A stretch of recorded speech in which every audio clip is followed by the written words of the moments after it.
بہت سے لوگ، میں نے کہا نا، دن چھوٹا ہونے کی وجہ سے، اجر و ثواب زیادہ ہونے کی وجہ سے بہت سارے انسینٹیوز جمع ہو جاتے ہیں، جس کی وجہ سے لوگ جو ہیں وہ رجب شعبان میں روزے رکھنے کو خاص طور پہ آج کل پریفر کرتے ہیں کہ چلو ہم خرما ہم ثواب۔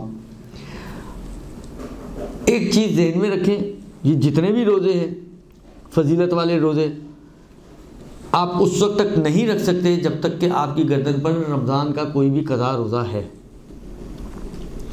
اگر ماہ مبارک رمضان کا قضا روزہ ہے تو آپ قضا ہی روزہ رکھیں گی، آپ پہلی رجب کا روزہ یا 13 رجب کا روزہ یا 15 رجب کا 16 اور 17 رجب کا روزہ اور یہ روزہ اور وہ روزہ نہیں، رجب کے روزے نہیں رکھیں گی آپ۔ رجب میں روزے ضرور رکھیں گی لیکن رجب کے روزے نہیں رکھیں گی۔ اگر قضا روزے آپ کی گردن پر ہیں تو پھر کیا کریں؟ قضا روزے رکھیں۔ اب ایک دفعہ ایک تھوڑا سا اختلاف ہو گیا بعض علماء کے درمیان، ایک سوال میرے ذہن میں آیا، کیونکہ دیکھیں بعض جگہ پر ہے کہ اگر کوئی شخص رجب میں ایک روزہ رکھے تو اس کو جنت اس کے لیے واجب ہو گئی، درست؟ اور اگر کوئی شخص رجب میں 3 روزے رکھتا ہے تو اس کو مثلا 600 سال عبادت کا ثواب ملے گا، اور اگر وہ روزے جمعرات، جمعہ اور ہفتہ کو تو شاید 900 سال کی عبادت کا ثواب ملے گا۔ اس طرح کی کچھ روایتیں ہیں، ٹھیک ہے۔ اب ایک سوال ایسے میرے ذہن میں آیا کہ اس میں یہ ہے کہ کوئی رجب میں ایک روزہ رکھے تو جو قضا روزہ رکھ رہا ہے، تو ایک روزہ تو اس نے رکھا نا روزہ رجب میں رکھا ہے، ایک روزہ رکھا ہے، تو یہ رجب کی مستب روزے کی نیت سے نہیں رکھا لیکن رجب میں تو رکھا ہے، تو ایک تیر میں 2 شکار بنیں گے؟ بالکل بن سکتے۔ یہ دیکھیں آپ، یہ سارے ٹھیکیدار ثواب بانٹنے کے یہاں بیٹھے ہیں، کچھ اللہ کے اوپر بھی چھوڑ دیں، ان کو اللہ کو بھی کچھ کام کرنے دیں۔ سر مطلب اس منتھ کی اتنی اہمیت ہے، پھر آپ اس منتھ میں اپنا بھائی منتھ کی اہمیت ہے، اللہ یہ جو اجر و ثواب ہو یہ مستب روزوں کا ہو، کیونکہ ایڈیشنل چیز ہے نا۔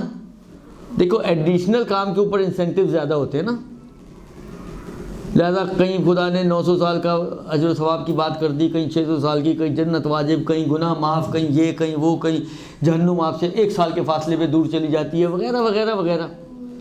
تو اللہ شاید شارع کی نظر میں ہو کہ یہ کیونکہ واجب تو ہے نہیں نا، مستحب روزہ رکھے گا تو مستحب روزہ رکھنے کے لیے انسینٹیو دینا ہے، تو لیکن آپ کا تو واجب روزہ ہے، مستحب تو ہے ہی نہیں۔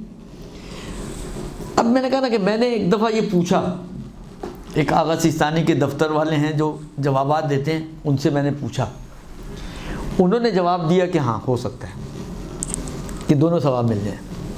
وہ شاید آپ کے رائے کے قائل تھے۔ ایک اور آغا سے میں نے پوچھا، وہ بھی فقہ میں بہت ماہر آدمی ہے، فقی آدمی ہے، فقی نہ بے مجتہد۔ حالانکہ ہم لوگ، ہماری مشکل پتہ ہے انڈین پاکستانی کی یہ کہ ہم لوگ جتنے بھی ہو جائیں لوگ ہمارے کو تو کچھ سمجھتے ہی نہیں ہیں، ہمارا رونا یہ۔ تو خیر ہو سکتا ہے وہ صحیح والے بھی فقی ہوں، واقعی علمی آدمی ہے، فقی آدمی ہے۔ ان سے پوچھا، انہوں نے کہا ظاہر مشکل لگتا ہے، وہی والی بات ہے، یہ مستحب روزے کے لیے لگتا ہے، تاکیدات ہیں، اور مستحب روزے کی طرف لوگوں کو جو ہے نا موٹیویٹ کیا جا رہا ہے اصل میں، نہ کہ قضا روزوں کے لیے۔ اب 2 آغایون، ایک کی رائے مثبت اور ایک کی رائے تھوڑی سی منفی۔ اب وہی والی بات ہے، دیکھیں انسان یہ تو سوچ سکتا ہے نا، کچھ چیزیں تو آپ کے اختیار میں نا، سوچ تو آپ کے اختیار میں ہے یا نہیں ہے، تو انسان یہ تو سوچ سکتا ہے کہ خدایا اگر یہ میرے اوپر قضا نہ ہوتا تو میں حتماً مستحب روزہ رکھتا، لیکن کیونکہ مجبور ہوں، پابند ہوں، اس لیے میں قضا روزہ رکھ رہا ہوں۔ تو شاید پروردگار عالم، دیکھیں خدا جو ہے نا ان خاص طور پہ ان مہینوں میں تو سمجھیں فیل ایسا ہوتا ہے روایتوں وغیرہ سے کہ بانٹنے کے لیے بیٹھا ہوا ہے، لینے والا ملنا چاہیے کوئی، درست؟ لہذا اگر آپ لینے والی بنے تو شاید خدا دینے والا بن جائے گا۔ اس لیے مجھے بھی بعید نظر نہیں آتا کہ اگر یہ کسی کے دل میں ہو کہ یار اگر رمضان نہ ہو یہ قضا نہ ہوتے تو میں مستب روزہ ضرور رکھتا. مجھے لگتا ہے ایسا کہ پروردگار عالم اس کو اس اجر و ثواب سے بھی محروم کرے گا نہیں. ہاں اس ظاہراً اسی اعتبار سے نیت کی وجہ سے. البتہ اس کو ذہن میں رکھیں کہ نیت صرف یہ ہو آپ کی کہ وہ نہ ہوتا تو میں یہ کرتا. نیتیں دو نہیں کرنی روزے میں. مثلا 13 رجب کو آپ نیت کریں کہ میں 13 رجب کا مستب روزہ بھی رکھتی ہوں اور اپنا قضا روزہ بھی رکھتی ہوں, قربتاً اللہ, دونوں ہی گئے. ایک نیام میں دو تلواریں نہیں رہ سکتی. یہ کام مت کیجیے گا. ایک روزے کو, ایک عمل کو دو نیتوں سے انجام نہیں دیا جا سکتا سوائے ان موارد میں جہاں پہ شریعت نے آپ کو اجازت دی ہے. دو مورد قطعی طور پر ایسے ہیں کہ جہاں پہ شریعت نے اجازت دی ہے کہ آپ عمل ایک کریں, نیتیں اس میں 10 کر لیں. بے شک ایک ہے وضو اور ایک ہے غسل. آپ نے 10 اسباب وضو سوچے اپنے ذہن میں کہ بھائی مجھے قرآن بھی پڑھنا ہے, قرآن پڑھنے کے لیے بھی وضو مستحب ہے. مثلا مجھے نماز بھی پڑھنی ہے, نماز پڑھنے کے لیے بھی وضو مستحب ہے. آپ کو ایک دم خیال آیا کہ میں نے نظر کی تھی قرآن کو مس کرنے کی اور وہ کام میرا ہو گیا تھا تو مس سے قرآن بھی کرنا ہے, تیسرا سبب بھی پیدا کر لیا. اسی طرح آپ نے سوچتے سوچتے 6-8 سبب جمع کر لیے. اور پھر وضو کرتے وقت آپ نے سب کی نیت کی کہ میں یہ وضو کرتی ہوں ان تمام امور کو انجام دینے کے لیے قربتاً اللہ. وضو آپ کا صحیح رہے گا, سارے کاموں کا آپ کو ٹک لگ جائے گا وہاں پر. درست. یہی کام آپ غسل میں کر سکتی ہیں. کسی کے اوپر مثلا فرض خاتون ہے, اس کو اپنا ماہانہ غسل بھی کرنا ہے, اس کے اوپر جنابت کا غسل بھی ہے, جمعے کا دن بھی ہے. جمعے کے دن اتفاق سے فرض کریں مثلا 15 شعبان بھی آ گئی ہے اور اس کے ساتھ ساتھ فرض کریں آپ نے کسی میت کو بھی مس کر دیا ہے, 6-7-8 چیزیں آپ کی جمع ہو گئیں. تو اصولی طور پہ تو 6-7-8 غسل الگ الگ ہونے چاہیے تھے, لیکن شریعت یہاں کہتی ہے آپ ایک غسل کر لو ساری نیتوں سے, یہ چل جائے گا. اس کو فقہی اصطلاح میں کہتے ہیں تداخل. تداخل ہے یہ درست. تداخل یعنی نیتوں کو داخل کرنا, عملوں کو داخل کرنا. جیسا ہوتا ہے نا چھوٹی پتیلی اس سے بڑی میں, اس سے بڑی, اس سے بڑی میں, سب کو ادا کر آپ نے ایک پتیلی بنا دیا. یہاں پر ہم نے یہ فرض کریں فرضی غسل کھڑے کیے, ایک غسل کو دھکا مار کے دوسرے میں, دوسرے کو تیسرے میں, اور آخر میں ایک غسل, اور اسی ایک غسل میں سارے غسل آپ نے جمع کر دیے نیتوں کے ساتھ. تو یہ تداخل وضو میں صحیح ہے, غسل میں صحیح ہے. اس کے علاوہ اگر کہیں ثابت ہو جائے تو ہوگا صحیح, اور ثابت نہ ہو سکے تو اصل یہ ہے کہ جتنے سبب اتنے عمل. 13 کا فرض کریں اگر مستحب ہے تو وہ 13 کا مستحب ہے. قضا اگر آپ کی گردن میں, ورنہ اگر تداخل ہونے لگے میں ایک روزہ رکھوں 10 سال کی قضا کی نیت سے, کیوں نہیں کر سکتے بھائی؟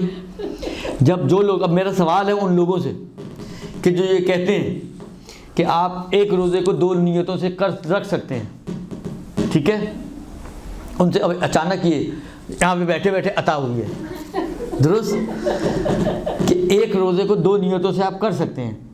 جو لوگ یہ کہتے ہیں یہ 3 نیتوں سے رکھ سکتے ہیں, ایک روزہ رکھ کے تینوں نیتیں کر لیں, ان سے میرا یہی سوال ہے کیا میں ایک روزے میں 10 سال میری قضا باقی ہے, ایک روزے میں 10 سال کی قضا کی نیت کر سکتا ہوں یا نہیں؟ اگر جواب نہیں تو کیوں نہیں, وہاں کیوں اور یہاں کیوں نہیں؟ بھائی تداخل اگر جائز ہے تو پھر ہر جگہ جائز ہوگا نا روزے میں. ایسا تو نہیں ہے کہ یہاں پر صحیح ہے یہاں پہ صحیح نہیں ہے, اور اگر جائز نہیں ہے تو کہیں پہ بھی جائز نہیں ہونا چاہیے درست. ہاں مگر یہ کہ آپ کہیں کہ جی وہاں پہ کوئی روایت ہے اور یہاں پہ کوئی روایت نہیں ہے تو ایک الگ مسئلہ ہو جائے گا, ورنہ قاعدے کے تحت جو ہے اصل یہ ہے کہ تداخل نہیں ہونا چاہیے. 10 سال کے روزے قضا ہیں تو 10 سال ہی آپ کو روزے رکھنے پڑیں گے, 30 10 سال کے یعنی 300 روزے درست. اور اگر آپ کے جو ہے اگر یہ ہمارے پاس دلیل نہ ہوتی غسل اور وضو میں تو وہاں پہ بھی ہم یہی بات کرتے ہیں کہ ہر سبب کا ایک الگ الگ غسل, مس میت کا الگ غسل, جنابت کا الگ غسل, حیض کا الگ غسل, جمعے کا الگ غسل درست, سب الگ الگ ہونے چاہیے. لیکن کیونکہ وہاں پر غسل اور وضو میں دلیل موجود ہے اس لیے وہاں پہ ہم مان جائیں گے, لیکن باقی موارد میں کیونکہ دلیل موجود نہیں ہے اس لیے وہاں پر ہم اس بات کو قبول نہیں کریں گے. بس تداخل نہیں ہو سکتا, روزہ ایک ہی رکھیں گی ایک ہی نیت سے. لیکن وہی والی بات ہے, اگر آپ کے دل میں یہ نیت ہوتی کہ کاش میں وہ رکھ سکتی ہوتی تو شاید اس نیت پہ پروردگار عالم انشاءاللہ آپ کو ثواب دے دے گا. سر میرا بھی ایک سوال ہے. جی سر آپ نے کہا نا کہ اگر قضا روزے ہو تو پھر میں تو 1.5 گھنٹے سے بول رہا ہوں. روزے میں ہاں روزے میں کیا کہ وہی پوچھ رہی ہوں. ہاں کیا آپ نے کہا کہ قضا روزے ہو تو پھر جو ہے مستحب روزہ نہیں رکھا جا سکتا. تو سر 9 سال کی عمر سے روزے واجب ہو جاتے ہیں ہم پر, تو پھر ہمیں کیا پتا کہ ہماری کتنے قضا ہے؟ حساب لگائے نا. یہ تو آپ کو میجرمنٹ کرنی پڑے گی. تو سر 9 سال کی عمر سے اب کچھ بچے ایسی ہوتی ہیں جیسے آج کل کی مائیں کہتی ہیں نہیں بچے کمزور ہیں نہیں رکھ سکتے روزے, یہ وہ تو شرط جو ہے وہ ایج ہے یا شرط بلوغت ہے زندگی, یہ بتائیں. 9 سال وہی بلوغت ہی کی ایج ہے, ضروری نہیں ہے, ضروری ہے. فی زمانہ مطلب تو سر پھر جو بلوغت کا معیار تو سر حیض کا آنا ہے نا. نہیں, نہیں 9 سال کی بڑھائی. بلوغت کا معیار عمر ہے. لڑکے میں 15 سال قمری چاند کے, اور عورت میں لڑکی میں 9 سال قمری. ابھی حیض آیا ہو کہ نہ آیا ہو, حیض کو اکثر فقہا نے علامت نہیں, بعض مانتے ہیں, آپ شاید انہی بعض کا حصہ ہیں, لیکن اکثر فقہا جو ہے وہ حیض کو علامت بلوغ نہیں مانتے ہیں. ہاں حیض آنے سے یہ ضرور پتہ چل جاتا ہے کہ یہ بالغ ہو چکی ہے, کیونکہ حیض عام طور پہ بالغ ہونے کے بعد ہی آتا ہے. تو حیض سے بلوغ کشف ہو جاتا ہے, لیکن حیض علامت بلوغ نہیں ہے. 9 سال میں بچی بالغ ہو جاتی ہے. دیکھیں اس کا آپ کو کیلکولیشنز کرنی پڑیں گی, کچھ نہ کچھ آپ کو حساب کتاب چاہے کسی بھی وجہ سے چھوڑے ہوں. سر پھر جب رجب یا شعبان میں ہم جتنے روزے رکھیں پھر تو ہم قضا کی نیت سے رکھیں. جی ہاں بالکل قضا کی نیت سے رکھیں گے, اگر ہیں تو قضا کی نیت سے رکھیں گے. بالکل جواب درست ہوا. ایکسٹرا ثواب مل جائے گا آپ کو. لیکن آپ اگر اسی وجہ سے, میں نے کہا نا کہ اگر آپ کے دل میں یہ ہو کہ کاش یہ نہ ہوتے تو میں وہ رکھتی, تو آپ کو ثواب انشاءاللہ مل جائے گا. درست. سر سوال یہ ہے کہ یہ جو پچھلے روزے رکھ چکی ہیں رجب کی نیت سے, اس کو یہ اس نیت کو کنورٹ کر سکتی ہیں کہ جو میں نے قضا روزے تھے وہ ادا ہو گئے؟ نہیں, وہ نہیں ہوگا. وہ نہیں ہو سکتا. وہ کہاں کاؤنٹ ہوں گے پھر اس کا؟ وہ پھر مستب میں چلے جائیں گے تو بغیر علم کے ہوئے ہیں. لیکن آج کے بعد سے آپ مستب روزہ نہیں رکھ سکتی اگر آپ کی گردن پہ قضا روزے ہیں تو.